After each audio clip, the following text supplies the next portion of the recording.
What's up everyone? Welcome back again to my YouTube channel. So sabi ko sa last na video ko ay susunod ko dun yung habit ko. Kumbaga ano nga ba yung ginagawa ko bago ako magnegosyo, bago ako mag-aral. Kasi pinagsasabay ko that time. Pero ngayon pag-usapan muna natin kung paano nga ba mag-ipon para sa negosyo. Pangdagdag ba kapital? Okay. So kung makita nyo sa ating thumbnail, bago nyo pinutin itong video na to, makita nyo sa thumbnail natin na meron akong hawak doon. Okay, naalikan siya. Okay, tapos doon ako nag-ipon. Okay? So, ang tatak nun is yung kay Chinkitan. Bumili ako ng parang planning na pag-iipon tapos mayroong sticker doon kung para saan. So, yun. Maliit pa yung negosyo ko that time, yung Gcash cash in, cash out. Nag-decide ako na mag-ipon.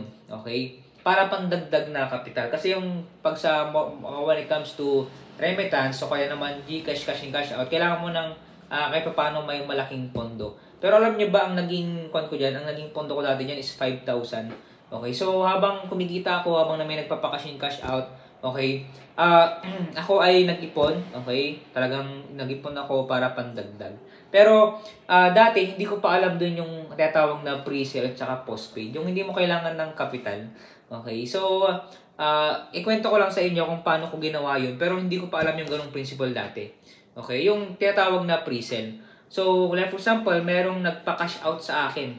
Okay, sabi ko, okay, sabi sa akin, pa-cash out ako ng 10,000. Okay? Tapos, ang sinasabi ko sa kanila, wala akong 10,000. Okay? Pero kung gusto mo, isend mo sa akin, tapos i-withdraw ko. Okay? Tapos, i-deliver ko sa inyo may o kaya daanan mo na lang. So, wala akong capital na 10,000. Kumbaga, sinend na sa akin yung pera sa GCash, tapos withdraw ko dun sa palengke. Okay, so meron akong fee na 200 doon. So nag-bike lang ako, kaya maglalakad lang ako. So meron akong 200 na fee. So sabihin natin merong fee doon sa bank ng 15 pesos. So kumita na ako ng 185. So nag-start ako ng walang puhunan that time. So na-realize ko na pwede naman palang magsimula ng negosyo na kahit wala kang kapital or pera. Okay? So kahit na konti yung kapital mo, pwede pa rin. Meron pa yung 30,000 nagpa-cash in. Okay, ako ay nagpa-cash out. So, laging ginagawa ko yun. Wala akong 30,000 pero pwede kong i-withdraw. Kumbaga ako yung midman. Okay, dito sa gitna, dito yung nagpapa-cash out. Okay, tapos dito yung bank withdraw ko, tapos ibenta ko rin. So, o kaya i-deliver ko na yung kanilang pinang-cash out na pera. Kaya that time, na-execute ko yung pre-sale na tinatawag. Eh, paano naman yung parang cash in? So, ang sabi ko rin doon, dahil wala akong malaking fund, okay, kunin ko na po yung bayad. Okay, tapos hintayin nyo po na isend ko sa inyo. Kasi magpapakarga ako sa bank, okay, o kaya sa palengke, tsaka po isi-send sa kanila. So, ang galing 'di ba? Dati hindi ko pa alam yung ganong principle na pre-sale, na pwede ka naman palang mag-business na kahit wala kang ipon, kahit wala kang pera. Okay, kaya mag-build ka lang ng trust na pagkakatiwalaan kanila. So, kung hindi ka pagkatiwalaan, no, iwan mo yung cellphone mo or everything, para ma-secure ba na talagang hindi mo sila i-scamin. Hindi tayo talaga nanloloko. Okay? Masama po yun. Huwag natin gawin yun. Kaya, kapag i-execute nyo yung tinatawag na pre-sale, okay, dapat, okay, meron ka ng market, tapos meron ka ng supplier. Ang naging supplier ko that time is yung bank. Okay? Doon ako nag-withdraw, doon ako nagpapakarga ng balance sa GCash. Kaya, kung tutusin, kung wala ka talagang pera, kayang-kaya mo magsimula. Okay? So, hindi mo kailangan na mag-ipon ng malaki. Okay? So, yung mga kinikita mo, yun yung ilalagay mo na pang capital. So, ganun yung ginawa ko that time. Maliit pa, nag-start ako ng maliit. Okay? Tapos, na-exit ko yung pre-sale. Kung hindi mo pa na napapanood yung aking video na pre-sale, okay? Check mo lang sa ating mga video. Okay? Makita mo dun yung pre-sale. Okay? Yung thumbnail dun.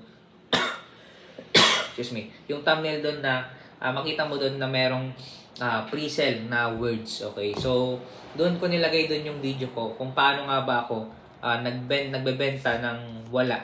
Okay? Kasi tayong mga bata, syempre wala naman tayong kapital, masalo pag kakagraduate mo lang o kaya naman mahirap ka. So, anong puhunan mo? Okay? Ang puhunan mo lang ay yung pagse-sales stock. Okay, meron akong mga video, okay, yung part 1 hanggang part 5 or part 4. Okay, kung paano nga ba mag-sales stock, pwede nyo panoorin yun. Pero simple lang. Okay, kapag makapal mukha mo, Okay, ma-exercise mo yung pag-ipag-usap. Okay? So, ang puhunan mo, ikaw. Okay? Lakas ng loob. Okay? Kailangan magkaroon ka ng tiwala sa Panginoon. Kasi kung wala ang Panginoon sa buhay mo, hindi ka rin makapag-execute kahit na sabihin mong puhunan mo yung sarili mo. Okay? At advice ko sa inyo, i-start kayo sa maliit. At the same time, start on what you have. Kung ano yung meron sa inyo, simulan nyo. Okay? Kasi kapag sinimulan nyo agad sa malaki, malakas yung pagkalagpak nyo. Okay? So, start small. Okay? Think big. Okay? Start ka ng maliit. Malaki yung plano mo para doon. Pero basta start ka lang small. Okay? Kumbaga one step at a time. One failure at a time. Okay? Start ka ng maliit na negosyo o kaya kung ano yung meron sa'yo, yun muna gamitin mo. Huwag ka mag-asab ng kung ano-ano. Kasi tayo, nasanay tayo sa kung ano yung wala sa atin, yung hinahanap natin. Pero ang Bible principle kasi ay kung ano yung meron ka, yun yung kailangan mong pagtiisan. Start on what you have.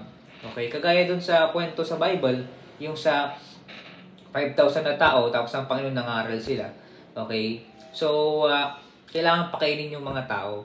So, ano ba yung meron? Sabi niya, sino ba yung mga may baon dito? So, merong bata doon na merong dalang 2 isda at 5 tinapay.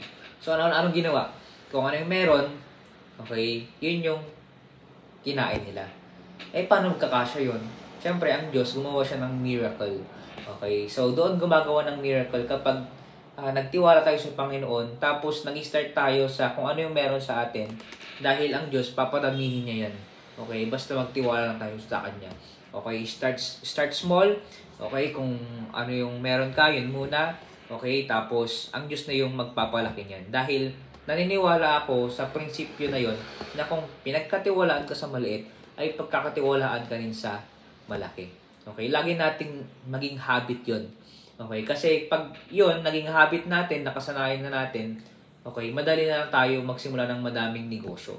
Kasi dahil pinagtiisan natin, okay, kontento na tayo sa kung ano muna yung meron, ito yun muna. Okay, pero hindi ko naman sinasabi na parang makontento ko na lang doon. Ang sinasabi kung kaya mo pang i-maximize, kaya mo pang banatin, okay, yung kakayahan mo, hindi banatin mo. Pero pag yung hindi na kaya, yung parang mapuputol na, huwag mo nang pilitin.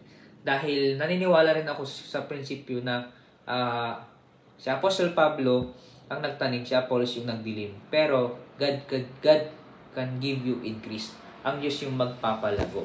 Ganon din sa pagninegosyo. Naniniwala ako sa ganon. Ang Diyos yung magpapalago. Step by step. Kung yung kita mo, okay lang yan. Dadami din yan.